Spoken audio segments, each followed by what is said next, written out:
បាទតាដៃអបអសាទរលោកប្រធានស្ដីទីបាទជ័យយោគណៈបកសង្គ្រោះជាតិជ្រាបបញ្ជាបងប្អូនជ្រាបបញ្ជាជ័យយោកម្លាំងប្រជាពលរដ្ឋខ្មែរបាទសូមក្រុមជួយតាដៃអបអសាទរបាទសូមក្រុមជួយលោកប្រធានស្ដីទីដើម្បីឡើងថ្លែងអំណរអរគុណបាទ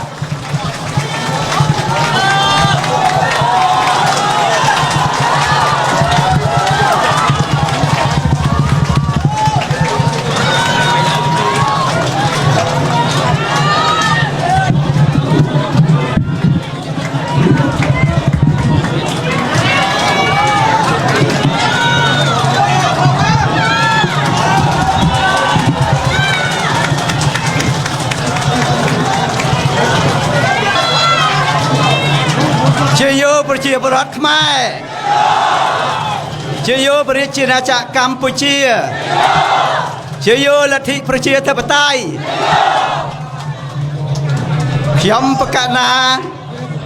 ខ្ញុំបាទកម្មសុខាប្រធានស្ដីទីនៃគណៈបកសង្គ្រោះជាតិសូមលំអរកាយក្រាបថ្វាយបង្គំព្រះថេរានុថេរៈគ្រប់ព្រះអង្គជាទីគោរពសក្ការៈដ៏ខ្ពង់ខ្ពស់បំផុតសូមគោរពបងប្អូនជនរួមជាតិខ្មែរជាទីស្រឡាញ់ជាបឋមនេះខ្ញុំប្រកាសណាខ្ញុំបាទសូមសម្ដែងនៅអំណរគុណយ៉ាងជ្រាលជ្រៅបំផុតចំពោះបងប្អូនជនរួមជាតិខ្មែរទាំងក្នុងនិងក្រៅប្រទេសជាពិសេសចំពោះសហការីសកម្មជននិងអ្នកគាំទ្រគណៈបកសង្គ្រោះជាតិទាំងអស់ដែលបានគាំទ្រនៅជំហរនយោបាយនិងការដឹកនាំរបស់ខ្ញុំព្រមទាំងបានចូលរួមយ៉ាងសកម្មដោយមានការលះបង់និងអង្អាចក្លាហានខ្ពស់បំផុតជំនះរាល់ឧបសគ្គជាច្រើនកន្លងមកហើយ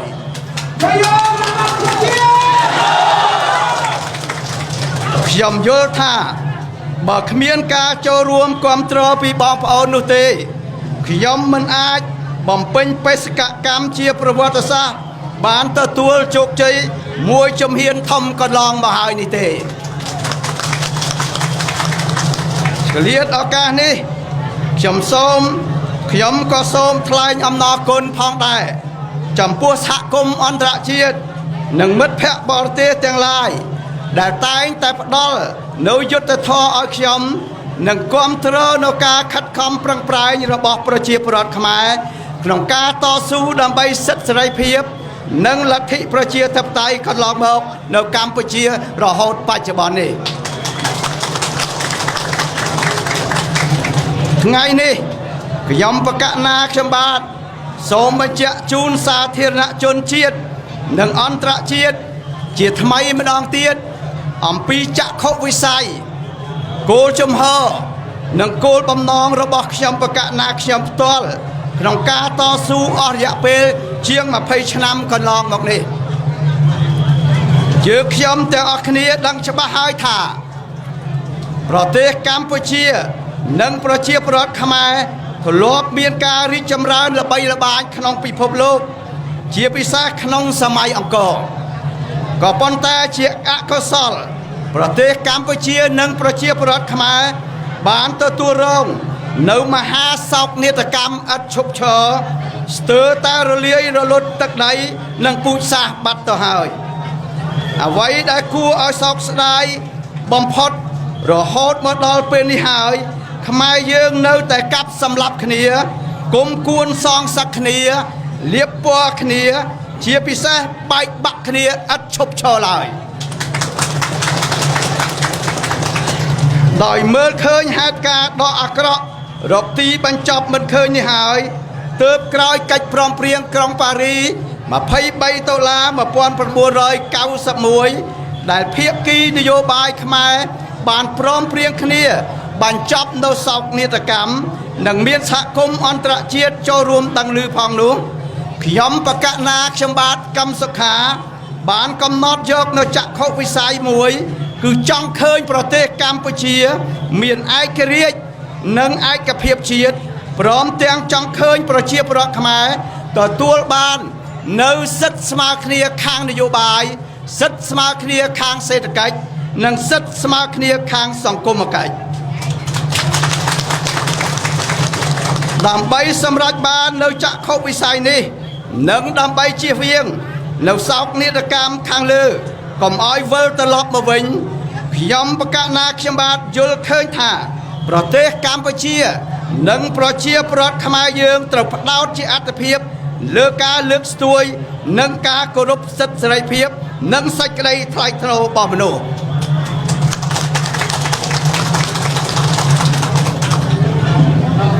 យោងចក្ខុវិស័យខាងលើនេះហើយទើបខ្ញុំបកណាខ្ញុំបាទកម្មសុខាធ្វើការតស៊ូអស់រយៈពេល20ឆ្នាំកន្លងទៅនេះ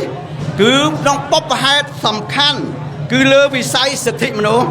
ព្រោះខ្ញុំយល់ថាបើខ្មែរចេះគោរពគ្នានិងឲ្យតម្លៃគ្នាទៅវិញទៅមកខ្មែរយើងនឹងអាចរួមរស់ជាមួយគ្នាដោយសុខដុមរមនាយ៉ាងយូរអង្វែងផ្ទុយទៅវិញបើខ្មែរយើងនៅតែបន្តបង្កើតធ្វើឲ្យការឈឺចាប់រវាងគ្នានឹងគ្នាបន្តបង្កចំនួននិងគុំគួនសងសឹកគ្នាមិនចេះចប់ទេហើយខ្មែរទីបំផុតគឺទាំងគ្រប់ភាគីទាំងអស់នឹងទទួលរងនៅការវិនិច្ឆ័យហិនហោចព្រាត់ប្រាសទុក្ខវេទនាគ្រប់គ្នាជៀសមិនផុតឡើយដូច្នេះការលើកស្ទួយនិងគោរពសិទ្ធិសេរីភាពគឺជាកត្តាចម្បងដែលខ្មែរទាំងអស់គ្នាត្រូវផ្ដោតការតស៊ូលះបង់របស់ខ្ញុំបកណាខ្ញុំបាទប្រឈមនឹងគ្រោះថ្នាក់ជាច្រើនលើកច្រើនគ្រាមកហើយដោយមានការគំរាមកំហែងបំផិតបំភ័យចោទប្រកាន់មួលបង្កាច់ចាប់ដាក់គុកប៉ុនប៉ងសម្លាប់ផ្ដាច់អាយុជីវិតខ្ញុំជាច្រើនដងមកហើយក៏ខ្ញុំនៅតែបន្តការតស៊ូរក្សានូវគោលចំហដោយអហិង្សាដដែលដោយសារខ្ញុំយល់ឃើញថាខ្ញុំអាចគ្រោះថ្នាក់តែខ្ញុំមិនចង់ឃើញជាតិនិងប្រជាពលរដ្ឋខ្មែរគ្រោះថ្នាក់ឡើយ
ថ្ងៃនេះ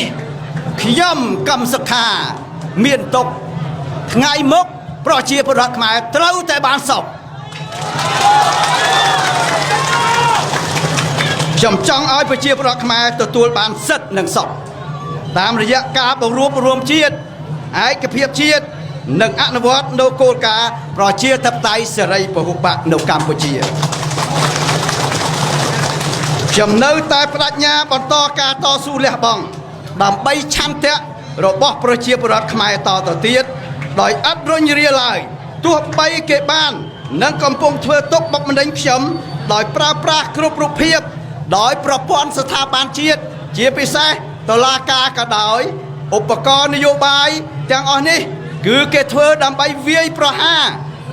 មកលើសិទ្ធិនយោបាយរបស់ខ្ញុំក្នុងគោលបំណងបញ្ចប់ជីវិតនយោបាយរបស់ខ្ញុំ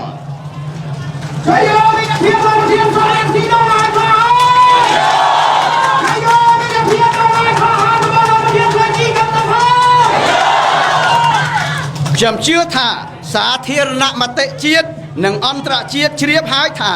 ការប្រើប្រាស់ប្រព័ន្ធតុលាការវាយប្រហារមកលើរូបខ្ញុំដែលជាប្រធានស្ដីទី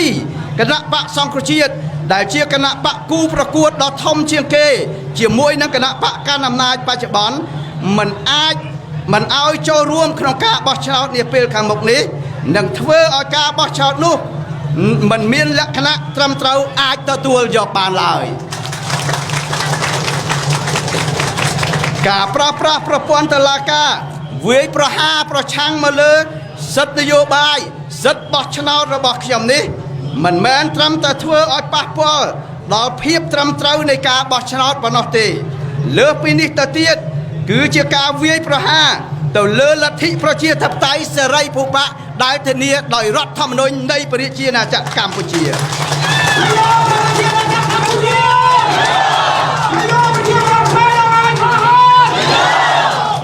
ការវាយប្រហារទៅលើការបោះឆ្នោតដោយសេរីត្រឹមត្រូវនឹងយុត្តិធម៌ការវាយប្រហារទៅលើលទ្ធិប្រជាធិបតេយ្យការវាយប្រហារទៅលើរដ្ឋធម្មនុញ្ញគឺជាការវាយប្រហារទៅលើស្មារតីនៃកិច្ចព្រមព្រៀងក្រុងប៉ារីស23ដុល្លារ91មានន័យថាគេចង់ឲ្យកម្ពុជាវិលទៅរករបបផ្ដាច់ការដូចខាងដើមវិញខ្ញុំបកណាខ្ញុំនៅតែមានឆន្ទៈចង់ឲ្យមានដំណោះស្រាយនយោបាយដោយសន្តិវិធីដើម្បីសិទ្ធិសេរីភាពនិងសេចក្តីសុខចម្រើនរបស់ប្រជាពលរដ្ឋខ្មែរទាំងអស់ដរាបណាប្រជាពលរដ្ឋខ្មែរមិនទាន់បានទទួលនូវសិទ្ធិសេរីភាពនិងសេចក្តីសុខចម្រើននោះទេខ្ញុំកម្មសខានៅតែបន្តការតស៊ូជាមួយបងប្អូនជនរួមជាតិតទៅទៀតដោយឥតងាករេជាដាច់ខាតជ័យយោប្រជាពលរដ្ឋខ្មែរដងអាចក្លាហានជ័យយោប្រជាណាចក្រកម្ពុជា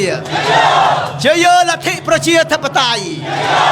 ជ័យយោគណបកសង្គ្រោះជាតិខ្ញុំបកណាខ្ញុំសូមអរព្រគុណសូមអរគុណ